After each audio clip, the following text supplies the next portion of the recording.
सबसे बड़ा पापी कौन है, स्त्री या पुरुष? गरुड़ पुराण के अनुसार पापी व्यक्ति पापी ही कहलाता है। फिर वह स्त्री हो या पुरुष, राजा हो या रंक बच्चा हो या बूढ़ा, परंतु पापी व्यक्ति को तो पापी ही कहा जाएगा। विभिन्न धर्मों और नैतिक प्रणालियों में पाप की अवधारणा अलग अलग हो सकती है, लेकिन आम तौर पर पाप को ऐसे कार्यों या विचारों के रूप में परिभाषित किया जाता है जो धार्मिक नियमों या नैतिक मूल्यों का उल्लंघन करते हैं। पाप या गुनाह मनुष्य द्वारा किए गए उन कार्यों को कहा जाता है जो किसी भी धर्म में अस्वीकार्य माने जाते हैं। वे सभी कार्य जो आध्यात्मिक एवं सामाजिक मूल्यों का ह्रास करते हों या आर्थिक एवं प्राकृतिक संसाधनों को नष्ट करते हों, पाप या गुनाह की श्रेणी में आते हैं। वह व्यक्ति जो पाप करता है पापी या गुनहगार कहलाता है। मित्रों, पाप तो हम सभी से ही होता है, किंतु हम समझ नहीं पाते हैं। तो प्यारे साथियों, आइए इस पौराणिक और अलौकिक कथा के माध्यम से जानते हैं कि सबसे बड़ा पापी कौन है। तो देरी न करते हुए आइए इस कथा की शुरुआत करते हैं। चंद्रपुरा नगर नामक स्थान पर एक बहुत ही प्रतिष्ठित और प्रतापी राजा राज्य किया करते थे। राजा बहुत ही बुद्धिमान चरित्र, वाण धर्मात्मा थे और बहुत ही पुण्यवान थे। उनके राज्य की प्रजा बहुत ही सुखी और समृद्ध थी। उस राज्य में कभी कोई इंसान पाप नहीं करता था। उस राज्य में कोई भी व्यक्ति, कोई भी मनुष्य मांस मदिरा का सेवन नहीं करता था। मनुष्य बहुत सुख शांति से उस राज्य में जीवन व्यतीत करते थे। चंद्रपुरा नगर के राज्य की उस राजा की न्याय प्रक्रिया भी बहुत अच्छी थी। उस राजा को न्याय प्रक्रिया में भी दूर दूर के राजा मानते थे, उसका सम्मान करते थे। सभी लोग उस राजा की बहुत ही सराहना किया करते, क्योंकि वह दान पुण्य में सबसे ज्यादा विश्वास रखने वाला राजा था। राजा के पास एक प्यारा सा मोर और एक मोरनी रहा करते थे। दोनों को एक ही पिंजरे में राजा रखा करता था। एक दिन की बात है, मोर और मोरनी दोनों एक ही पिंजरे में बैठे हुए थे। मोर मोरनी से कहता है, प्रिय, इस संसार में सबसे ज्यादा पापी स्त्री होती है। मोरनी कहती है, नहीं, स्त्री नहीं होती है, पुरुष सबसे ज्यादा पापी होता है। इस बात को लेकर के दोनों में वाद विवाद होने लगा। मोरनी कहती है, पुरुष बहुत ही पापी होता है, और मोर कहता है कि पुरुष नहीं, स्त्री ही पापी होती है। इसी बात को लेकर के दोनों में विवाद चलने लगता है। प्रिय दर्शकों, जब जोर जोर से झगड़ा होने लगा तो राजा को जब पता चला तो राजा उन दोनों के पास आए और राजा दोनों से कहने लगे, मोर और मोरनी, तुम दोनों क्यों झगड़ रहे हो? तब दोनों अपनी अपनी बात सुनाते हैं। मोरनी कहती है, देखिए राजा साहब, मोर मान ही नहीं रहा है कि संसार में सबसे ज्यादा पापी पुरुष होता है। मोर कहता है कि राजा साहब, मोरनी नहीं मान रही है कि सबसे ज्यादा पापी संसार में स्त्री होती है। दोनों की बात सुनने के बाद राजा कहता है, राजा मोरनी से कहता है कि मैना, अब आप सुनाइए, आप मुझे यह बताइए कि पुरुष सबसे ज्यादा पापी संसार में कैसे है। तब मोरनी एक छोटी सी कहानी सुनाती है और कहती है कि राजा साहब, एक नगर में एक सेठ रहा करता था। उस सेठ का एक बेटा था और वह बेटा रात दिन जुआबाजी और सट्टा खेलता था। सेठ के खूब समझाने के बावजूद भी वह लड़का नहीं समझता था। अंततः सेठ उसको समझा समझा कर मृत्यु को प्राप्त हो गया, लेकिन वह लड़का नहीं समझा। प्रिय दर्शकों, मैना आगे कहती है, जब पिता की मृत्यु होने के बाद वह बेटा और भी ज्यादा अस्वतंत्र हो गया। अपने पिता की सारी जमीन, सारी जमा पूंजी को सट्टे में फूंक दिया। सट्टाबाजी में ही पूरी जमा पूंजी को लगा दिया और बर्बाद होकर के जमीन दौलत सब कुछ बेच करके बस सट्टेबाजी में लग गया और गांव से चोरी से निकल गया। जब वह उस सेठ का बेटा गांव से चोरी से निकल जाता है तो दोबारा लौट करके उस गांव में नहीं आता है। घूमता घूमता वह एक नगर में पहुंच जाता है। उस नगर के राजा के महल के सामने जाकर के बैठ जाता है। राजा उस लड़के को देखता है और देखने के बाद राजा सोचने लगता है कि यह बालक तो अति सुंदर है, हो सकता है या तो कोई सेठ का बालक हो या किसी राजा का बालक हो। राजा इसी बात को सोचकर उस बालक को अपने पास बुलवाता है। सैनिक उस बालक को राजा के पास लेकर के जाते हैं। राजा उस बालक से पूछता है, भाई तुम कहां से आए हो? दिखने में बहुत सुंदर हो, सीधे साधे लगते हो। तुम कौन हो? कहां से आए हो? तुमको क्या परेशानी है? बालक राजा को जवाब देता है। वो राजा से कहता है, राजा साहब, मैं एक बहुत बड़ा व्यापारी हूं। रास्ते में कुछ गुंडों ने, कुछ लुटेरों ने मिलकर के मेरा सामान लूट लिया है। और मैं यहां पहुंच गया हूं। उस बालक की इतनी बात सुनकर राजा उस बालक पर विश्वास कर लेता है। वह बालक राजा से कहता है कि राजा साहब, मेरा सारा सामान लुटेरों ने लूट लिया है। मेरे पास कुछ भी नहीं है। खाने को भी मेरे पास कुछ भी नहीं बचा है। सब कुछ लुटेरों ने लूट लिया है। मुझे मेरे गांव जाने के लिए भी पैसे नहीं हैं। राजा उस बच्चे की बात पर विश्वास कर लेता है। बच्चा कहता है, यदि राजा साहब आप मेरी थोड़ी सी सहायता कर दें तो मैं अपने गांव तक जा सकता हूं और आपका बहुत ही भला होगा। आपकी अति कृपा होगी। प्रिय दर्शकों, राजा बालक के झांसे में आ जाता है।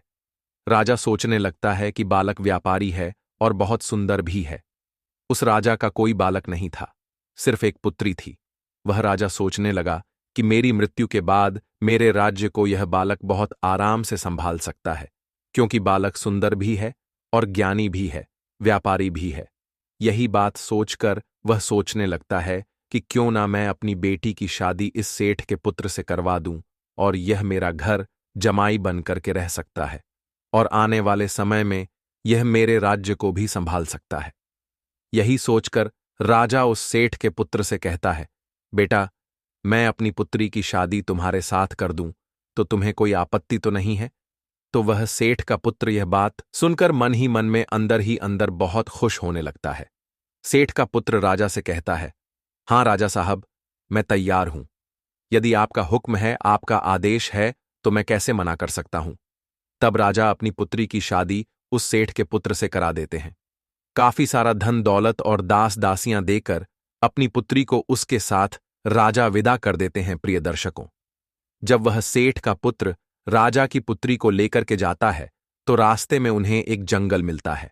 उस जंगल में वह सेठ का पुत्र उस राजा की पुत्री से कहता है, देखो, अब तुम मेरी पत्नी हो और पत्नी का यह धर्म होता है कि वह पति की हर बात का पालन करे।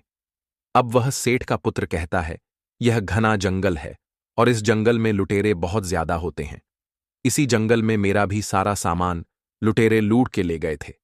इसीलिए आपके पास जितने भी गहने हैं, जितने भी गहने आपने पहन रखे हैं, वह सारे उतार कर मुझे दे दीजिए, वरना लुटेरे यहां से लूट करके ले जा सकते हैं। पत्नी अपने पति पर विश्वास करती है और यह सदा से चला आ रहा है कि पत्नी अपने पति पर विश्वास करती है।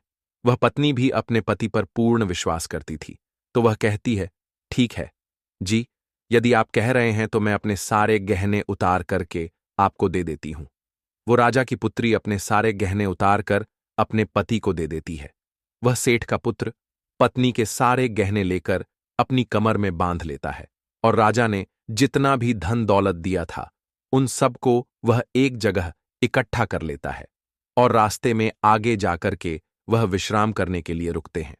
जब वह विश्राम करने के लिए रुकते हैं तो वह सेठ का पुत्र सभी दास दासियों को मार देता है और उस राजा की पुत्री यानी अपनी पत्नी को पास ही में कुआं था, उस कुएं में धकेल देता है और वहां से सारा सामान लेकर के भाग जाता है।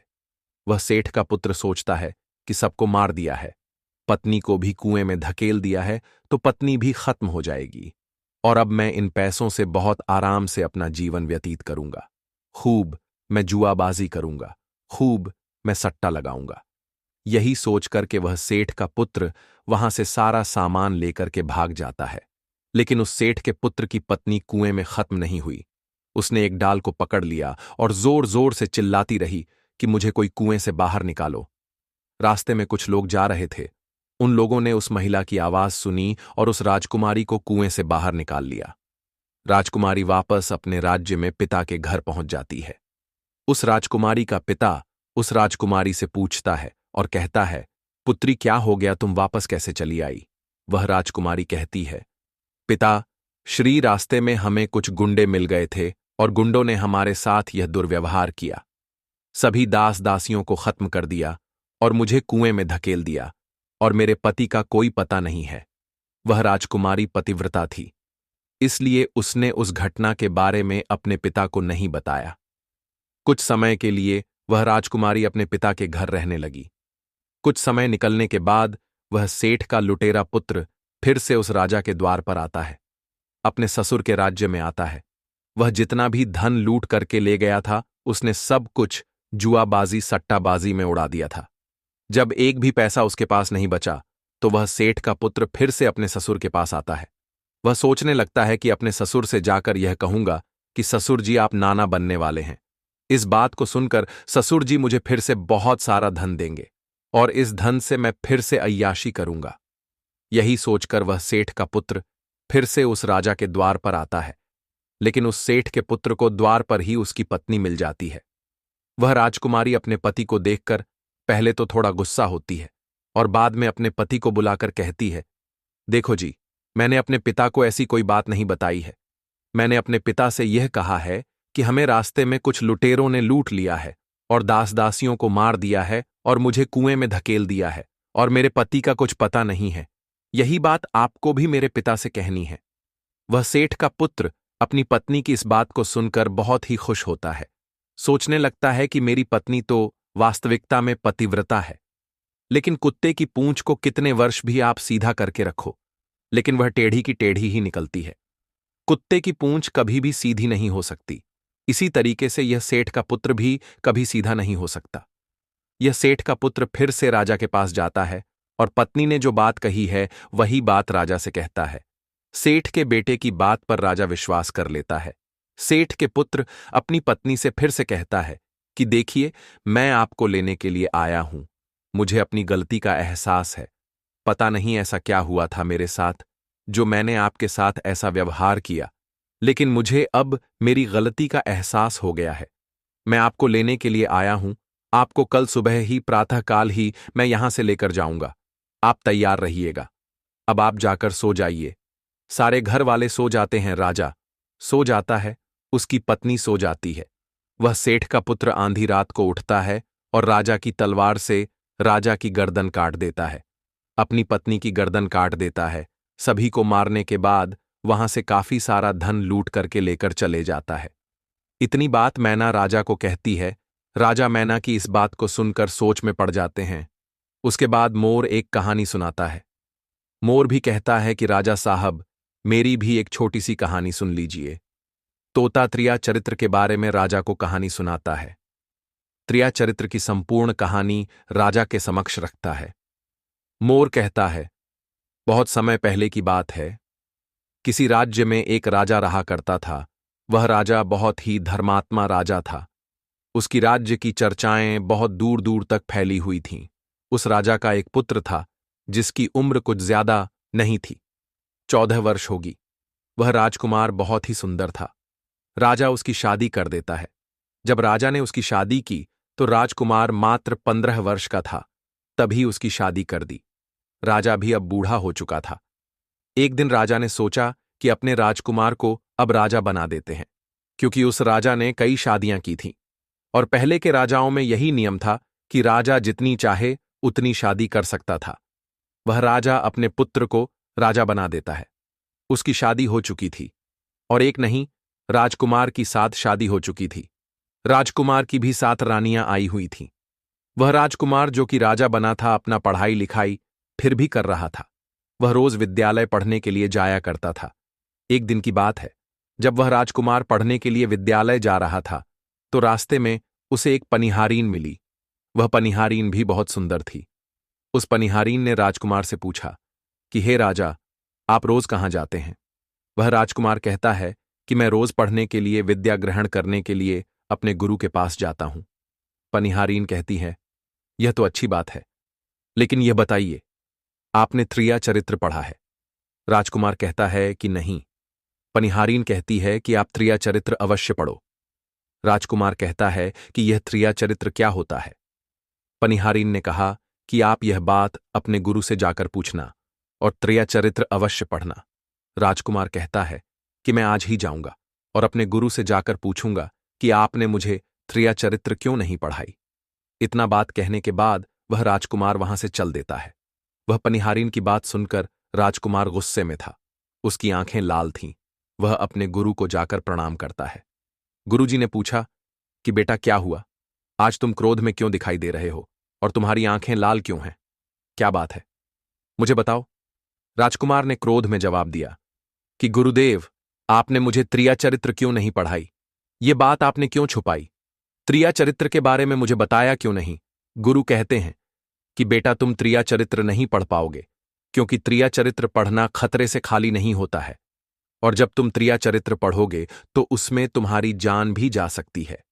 राजकुमार कहता है कि गुरुदेव, इसकी चिंता आप ना करें, अपनी रक्षा हम स्वयं कर लेंगे, आप केवल मुझे त्रिया चरित्र पढ़ाइए। गुरु कहते हैं कि ठीक है। गुरु उसे त्रिया चरित्र पढ़ाने लगते हैं। त्रिया चरित्र पढ़ते पढ़ते राजकुमार के 1 साल हो गए, और जब 1 वर्ष हो गया तो गुरु ने कहा कि बेटा, अब तुम्हारी पढ़ाई पूरी हो चुकी है, अब तुम घर जा सकते हो और आराम से अपने राज्य को चला सकते हो, अब तुम्हें यहां आने की कोई आवश्यकता नहीं है। राजकुमार कहता है, ठीक है गुरुदेव। राजकुमार जैसे ही जाने को होता है, गुरुदेव उसे रोक लेते हैं और कहते हैं, बेटा, मैं तुम्हें एक ऐसा गुटखा देता हूं। ये गुटखा जब तुम अपने कानों में लगाओगे तो कोई भी तुम्हें पहचान नहीं पाएगा और तुम उसे पहचान लोगे। राजकुमार वह गुटखा अपने हाथों में ले लेता है और गुरु ने कहा, इस गुटखा को ले जाओ और रात के 12 बजे आज ही के रात में अपने महल से निकल करके जंगल की तरफ जाना और पूर्व दिशा की ओर जाना, और जब तुम पूर्व दिशा की ओर जाओ तो यह गुटखा अपने कान में लगा लेना और वहीं पर रुक जाना। वह राजकुमार कहता है कि ठीक है गुरुदेव, मैं ऐसा ही करूंगा। वह गुटखा लेकर राजकुमार अपने महल आ जाता है। जब रात के 12 बज जाते हैं तो उस राजकुमार की 7 पत्नियां सो जाती हैं। आधी रात के समय वह राजकुमार अपने हाथों में गुटखा लेकर महल से जंगल की तरफ चल देता है। वह राजा जंगल में पूर्व दिशा की ओर जाता है और वहां जाकर अपने कानों में गुटखा लगा लेता है और वहीं पर खड़ा हो जाता है। तो उसने क्या देखा? उसने देखा कि वही पनिहारीन जो मुझे रास्ते में मिली थी, जिसने मुझे कहा था कि त्रिया चरित्र की पढ़ाई पढ़ो, कि वही पनिहारीन एक थाली में खाना लेकर आधी रात्रि को जा रही है। वहां थोड़ी ही दूरी पर एक संत अपनी कुटिया में रहते थे। वह पनिहारीन संत के पास खाना लेकर जा रही थी। राजा ने देखा कि यह तो वही पनिहारीन है जिसने मुझसे कहा था कि त्रिया चरित्र की पढ़ाई पढ़ो, लेकिन पनिहारीन उस राजा को नहीं पहचान पाई, क्योंकि राजा के कानों में घुटका लगा हुआ था। घुटका लगने की वजह से राजा किसी को भी पहचान सकता था। राजा ने अपने मन में सोचा कि चलो उसके पीछे चलते हैं कि यह आधी रात को भोजन लेकर संत की कुटिया की तरफ क्यों जा रही है, इसका क्या कारण है। वह राजा भी उसके पीछे छुपता हुआ चल दिया। अब वह पनिहारीन उस कुटिया में उस साधु के वहां पहुंचती है। उस बाबा के पास एक जादू की पोटली थी। वह बाबा जादूगर था। राजा पीछे पीछे गया और वह छुप करके देख रहा था कि वह पनिहारीन और ओ बाबा क्या करेंगे। साधु ने उस पनिहारीन से कहा कि अरे पनिहारीन, पहले तो मुझे ये बता कि आज आ जाने में इतनी देर कैसे लग गई। हाथ जोड़कर वह पनिहारीन कहने लगी कि महात्मा जी, मेरा गहना चोरी हो चुका है और हमारे पति हमें ले जाने के लिए आए हैं। हमें लेकर कल चले जाएंगे, इसीलिए हमें उन्हें सुलाने में थोड़ी देर लग गई और यहां आने में भी देर हो गई। जब यह बात साधु ने सुना कि इसका विवाह हो चुका है और इसका पति इसे लेने आया है, तो वह साधु कहता है कि हे पनिहारीन, इसका मतलब है कि तुम अपने पति के साथ जाना चाहती हो तो हमारे पास क्यों आई, चली जा यहां से। पनिहारीन कहती है कि मैं आपके बिना नहीं रह सकती हूं, मैं आपके बिना नहीं जी सकती हूं। तो साधु कहता है कि हे पनिहारीन, इसके लिए तुम्हें एक काम करना होगा। साधु एक बड़ा सा चाकू निकालता है और पनिहारीन से कहता है कि हे पनिहारीन की, जाओ अपने पति के गर्दन काटकर यहां लेकर आओ। जाओ अपने उस पति को मार दो जो हमारे और तुम्हारे बीच में दरार बन रहा है, तब मैं तुम्हें रखूंगा, तुमसे विवाह करूंगा, तुम्हें अपनी पत्नी बनाऊंगा। बिना कुछ सोचे समझे वह निहारीन चाकू लेती है और दौड़ते हुए अपने घर जाती है और उसका पति सो रहा था। वह जाकर अपनी पति की गर्दन काट देती है और उसकी गर्दन को लेकर साधु के पास आती है, और जो राजकुमार थे उसके पीछे पीछे उसका सारा कारनामा देख रहे थे। जब साधु ने देखा कि अपने पति को मार करके उसकी गर्दन यहां लेकर आई है, साधु को बहुत गुस्सा आया। साधु ने उसे लात मारी और कहा, भाग जा यहां से। जब तू अपने पति की नहीं हो सकी, जिसके साथ तूने फेरे लिए हैं, तो मेरी क्या होगी। जल्दी भाग जा यहां से। अगर तू मेरे पास दोबारा आई तो मैं तुझे जीवित नहीं छोड़ूंगा। साधु की यह बात सुनकर उस पनिहारिन को ऐसा लगा जैसे उसके पैरों तले जमीन खिसक गई हो। फिर भी अपने पति की कटी हुई गर्दन लेकर के आई और उसकी गर्दन जोड़ देती है और वहीं बैठ जाती है। और इधर जैसे ही सवेरा हुआ, अपने पति के पास बैठकर रोने लगती है और चिल्लाने लगती है कहती है, देखो देखो, किसी ने मेरे पति की हत्या कर दी। रात में उस पनिहारीन की सारा कारनामा राजकुमार देख चुका था।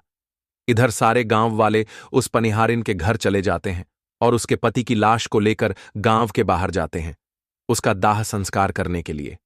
और वह पनिहारिन पीछे से भागती हुई रोती हुई चली जा रही थी और उधर राजकुमार भी जा रहे थे जो कि अपने राज्य के राजा बन चुके थे।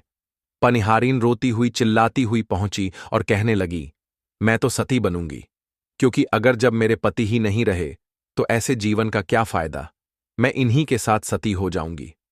राजा को उसकी बातें सुनकर हंसी आ जाती है और राजा कहता है, त्रिया चरित्र जाने न कोई और खसम मार के सती हुई राजकुमार की यह बात और कोई तो नहीं समझ पाया, लेकिन वह पनिहारिन समझ जाती है। पनिहारिन कहती है कि राजा साहब, आप हमारे ऊपर यह बात कह रहे हैं, लेकिन चलिए कोई बात नहीं, मैं सती हो जाऊंगी। पनिहारिन कहती है कि जाते जाते मैं तुम्हें एक बात बताती हूं। राजकुमार कहता है, क्या बताओ? पनिहारिन कहती है कि राजा साहब, आप जब चटाई पर बैठे तो उस चटाई को झाड़ कर बैठिएगा। राजा कहता है कि यह पनिहारीन क्या कह रही है, मैं तो राजा हूं, मुझे चटाई पर बैठने की क्या आवश्यकता है? पनिहारीन कहती है कि नहीं, जब भी तुम्हें कोई नौबत आए चटाई पर बैठने की तो तुम चटाई को झाड़ कर बैठना। राजकुमार कहता है कि चलो ठीक है, अगर तुम कह रही हो तो मैं ऐसा ही करूंगा। इतना कहने के बाद वह अपने पति के साथ सती हो जाती है और राजकुमार उनका अंतिम संस्कार करवा के अपने घर को आ जाते हैं। इसी तरीके से पूरा दिन व्यतीत हुआ और उधर जब दूसरी रात आई, अपने गुरु के कहने के अनुसार वही गुटखा कान में लगाया और पूर्व दिशा की ओर उसी स्थान पर जाकर खड़ा हो गया जहां पर पिछली रात खड़ा हुआ था। दूसरी रात को राजकुमार ने क्या देखा कि उसकी सातों पत्नियां भोजन की थाली अपने अपने हाथों में लेकर उसी बाबा के कुटिया की तरफ जा रही हैं। जैसे ही राजा ने अपनी सातों पत्नियों को उस बाबा के कुटिया की तरफ जाते हुए देखा, राजकुमार के पैरों तले जमीन खिसक गई। राजकुमार अपने मन में सोचने लगा कि यह क्या चक्कर है। तभी उनमें से एक रानी राजकुमार को देख लेती है, लेकिन रानियों ने अपने पति राजकुमार को नहीं पहचान पाए, क्योंकि राजकुमार अपने कानों में गुटखा लगाए हुए थे। वह गुटखा लगाने की वजह से राजा को कोई पहचान नहीं पाता था। उनमें से एक रानी कहती है कि हे बालक, तुम इतनी रात को यहां अकेले क्यों हैं? चल, हमारी यह थाली लेकर के उस कुटिया तक पहुंचा दे। बिना कुछ सोचे समझे राजकुमार ने वह थाली अपने हाथों में ले ली और अपने रानियों के साथ कुटिया तक जाने लगा। जब सातों रानियां राजकुमार के साथ उस बाबा की कुटिया में पहुंचती हैं, राजकुमार कुछ भी नहीं बोल रहा था, क्योंकि राजकुमार देखना चाहता था कि हमारे में और हमारे महल में ऐसी क्या कमी है जो हमारी सातों रानियां इस बाबा के पास आती हैं, और इस साधु के पास ऐसा क्या है जो हमारी सातों रानियां भी यहां आ रही हैं। वह राजकुमार छुप करके सब जानना चाहता था। इधर जब वह सातों रानियां राजकुमार को लेकर साधु के पास पहुंची तो महात्मा राजकुमार को देखकर कहता है कि यह कौन है? तो सातों रानियां कहती हैं कि महात्मा जी, यह बालक हमें रास्ते में मिला, इसने हमारी सहायता की तो हम इसे अपने साथ लेकर आए। रानी कहती है, एक काम करते हैं, इसे आज रात यहीं रहने देते हैं, कल सुबह होते ही यह चला जाएगा। वह साधु उनकी बातों को मान लेता है। वह साधु अपने एक शिष्य को बुलाता है और उससे कहता है कि जाओ, आज के लिए इस बालक की रुकने की व्यवस्था कर दो। वहां शिष्य राजकुमार को लेकर एक कमरे में जाता है। उस कमरे में एक चटाई बिछी हुई थी। शिष्य कहता है कि देख भाई, आज तुझे इस चटाई पर सोना पड़ेगा। वह शिष्य राजकुमार को इतना कहकर वहां से चला जाता है। राजकुमार उस कमरे में अकेले पड़ जाता है। राजकुमार अपने मन में सोचता है कि आज तो नौबत आ ही गई चटाई पर सोने की। फिर राजा कहता है, चलिए कोई बात नहीं, आज की रात हम चटाई पर ही गुजार लेंगे। राजकुमार जैसे ही चटाई पर बैठने ही वाला था कि उसे पनिहारीन की बात याद आ गई। वह सोचने लगा कि पनिहारी ने मुझसे कहा था कि जब भी तुम्हें चटाई पर बैठने की नौबत आए तुम चटाई को अवश्य झाड़ लेना। चलो, आज पहले झाड़ ही लेते हैं, हो सकता है इसका कोई राज हो। जैसे ही राजा ने चटाई उठाई तो उसने क्या देखा? उसने देखा कि एक बहुत बड़ा भयानक कुआं है। राजा ने जब उस कुएं को देखा तो राजा के होश उड़ गए। राजा उस कुएं के अंदर झांक के देखता है। राजा को अंदर बहुत सारे कैदी दिखाई देते हैं, जिन्हें उस साधु ने अंदर कैद करके रखा था। उन कैदियों में से एक आदमी ने राजकुमार को पहचान लिया। वह आदमी राजकुमार से कहता है कि राजकुमार, आप यहां कैसे आ गए? राजकुमार कहता है कि धीरे बोलो, नहीं तो सब पोल पट्टी खुल जाएगी। तब सभी कैदियों ने कहा कि राजा साहब, आप यहां से भाग जाइए। हम तो यहां से निकल नहीं पाए, लेकिन आप यहां से भाग जाइए, नहीं तो आपका भी यही हाल हो जाएगा जो कि हमारा हुआ है। आप भी यहां फंस जाएंगे। आपको भी पकड़कर यह साधु इसी में डाल देगा। आप जितना जल्दी हो सके यहां से भाग जाइए।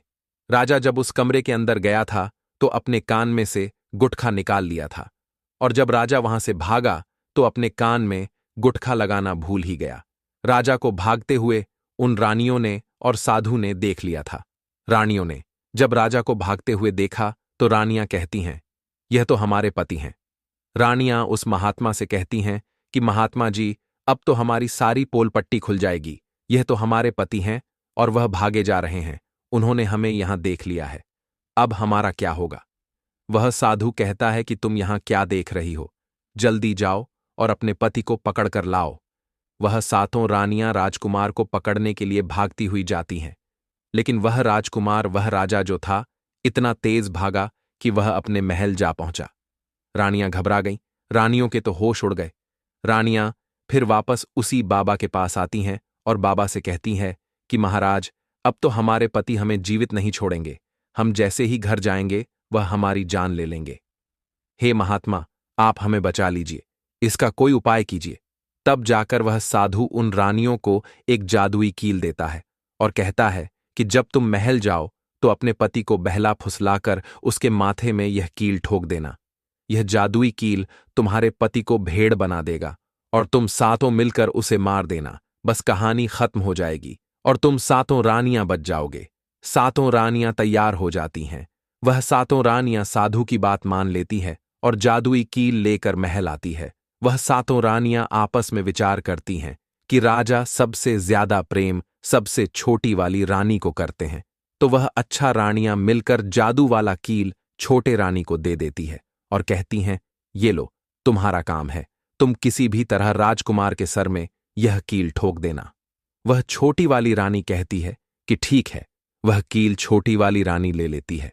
जब राजा ने उन सातों रानियों को आते हुए देखा तो क्रोध में कहा कि पहले तुम यहीं रुको, पहले मुझे यह बताओ कि हमारे राज्य में और हम में ऐसी क्या कमी है कि तुम आधी रात को उस साधु के पास जाते हो? इसका क्या कारण है? पहले तुम मुझे बताओ। तो सातों रानियां हाथ जोड़कर कहती हैं कि महाराज, हमें माफ कर दीजिए। हमें लगता है कि उस साधु बाबा ने हम पर कोई जादू टोना कर दिया था, इसीलिए हमसे ऐसी गलती हो गई।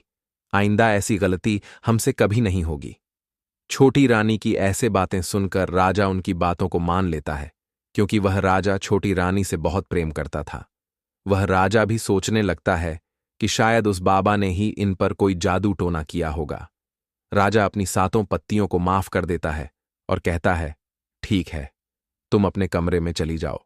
सबसे छोटी रानी, जिससे राजकुमार बहुत प्रेम करता था, सबसे छोटी रानी राजकुमार को खाना खिलाती है और राजकुमार को सुला देती है। जब वह राजा सो गया तो वह 6 रानियां भी वहीं आ जाती हैं। सबसे छोटी रानी जो थी वह जादुई कील निकालती है और राजा के सर में ठोक देती है।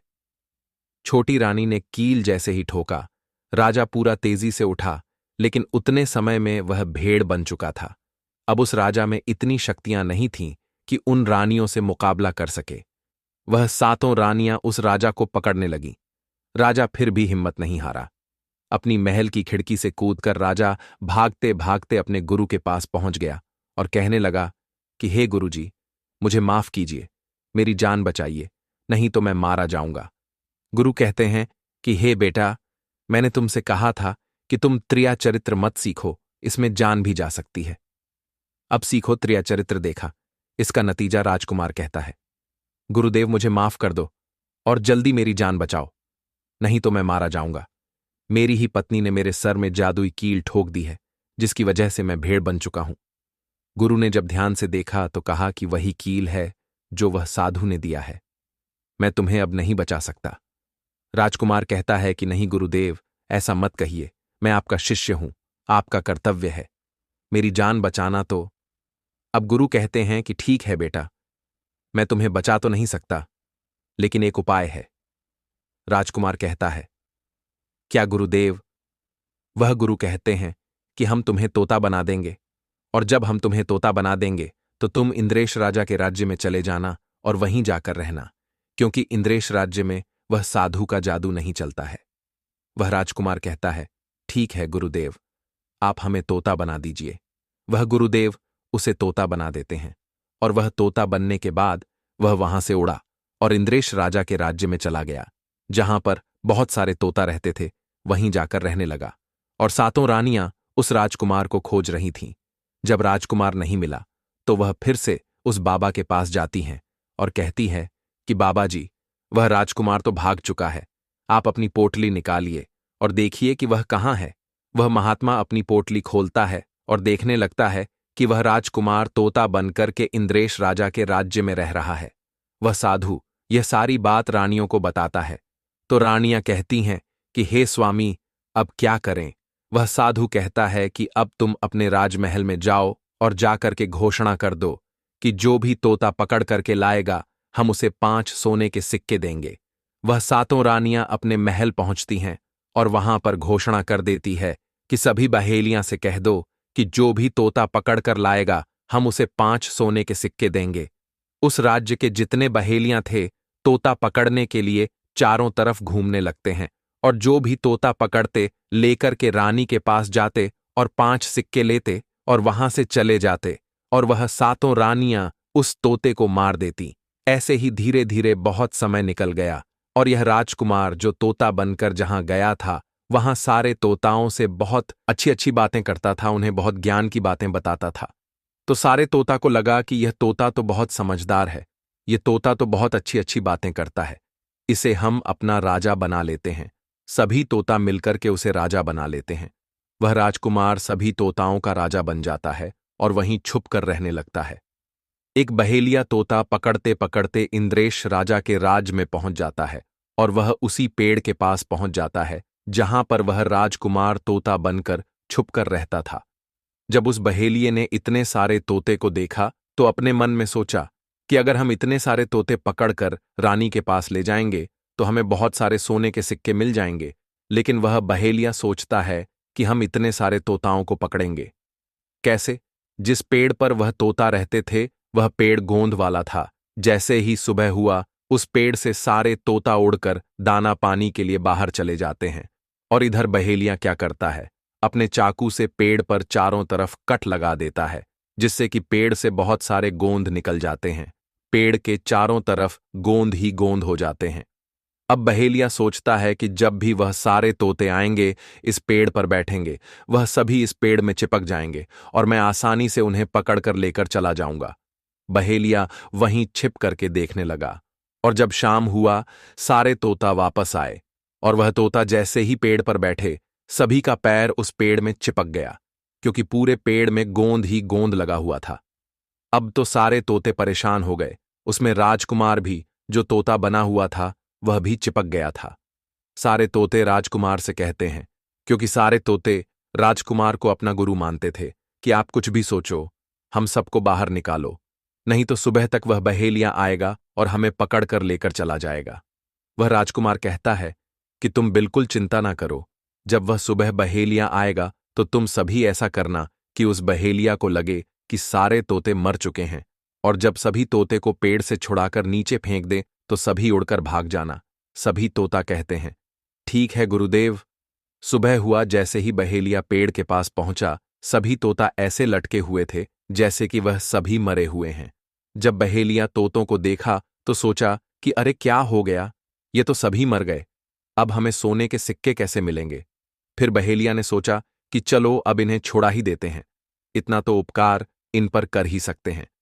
बहेलिया पेड़ पर चढ़ा और उनको छुड़ा छुड़ाकर नीचे फेंकने लगा। बहेलिया ने सभी तोते को छुड़ाकर नीचे फेंक दिया, लेकिन जो राजकुमार था, जो तोता बना हुआ था, वह वहीं पर रह गया, और नीचे जितने भी तोते थे वह सभी उड़कर भाग गए।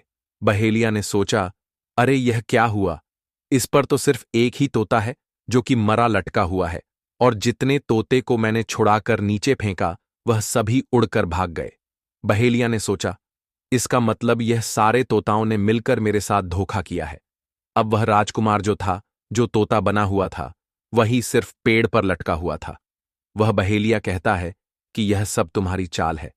चलो, अब मैं तुम्हें लेकर जाऊंगा और रानी के हाथ बेच दूंगा और मुझे 5 सोने के सिक्के मिल जाएंगे।